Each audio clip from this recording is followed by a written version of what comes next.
Hello, welcome back to our channel. ఈ ఎండవేడి curries ఏం తింటాం చెప్పండి. అందుకే ఈ సమ్మర్కి బాడీ కూల్ అయ్యేలా పెసరపప్పు చారు చేసేద్దాం, వచ్చేయండి. ముందుగా వీడియోలో చూపిస్తున్న ఇంగ్రీడియంట్స్ తీసుకోవాలి.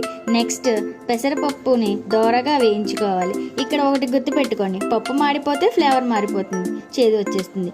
నెక్స్ట్ ఒక కడాయి తీసుకుని అందులోకి 3 టేబుల్ స్పూన్ ఆయిల్ వేసి హీట్ చేసుకుని దానిలోకి వెల్లుల్లి, జీలకర్ర, మెంతులు, ఎండుమిర్చి వేసుకుని ఫ్రై చేసుకోవాలి. నెక్స్ట్ కర్రీ లీవ్స్ వేసుకుని ఫ్రై చేసుకోవాలి. తర్వాత ఒక పచ్చిమిర్చి, ఆనియన్స్ వేసి కలుపుకొని టమాటో వేసుకుని ఇందులోకి 1/2 టేబుల్ స్పూన్ పసుపు వేసుకుని 1 టేబుల్ స్పూన్ సాల్ట్ వేసుకుని కలుపుకోవాలి. ఇవన్నీ ఫ్రై అయ్యాక దీనిలోకి 2 గ్లాస్ ఆఫ్ వాటర్ వేసుకుని హై ఫ్లేమ్ మీద పొంగు వచ్చే వరకు మరిగించాలి. ఈలోపు మనం ముందుగా వేయించి పెట్టుకున్న పెసరపప్పుని ఫైన్ పౌడర్లా మిక్స్ చేసుకోవాలి.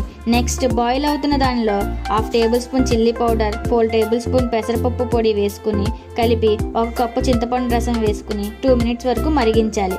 నెక్స్ట్ కొంచెం మసాలా అండ్ కొత్తిమీర వేసి కలిపి స్టవ్ ఆఫ్ చేసి సర్వ్ చేసుకుంటే మన పెసరపప్పు చారు రెడీ.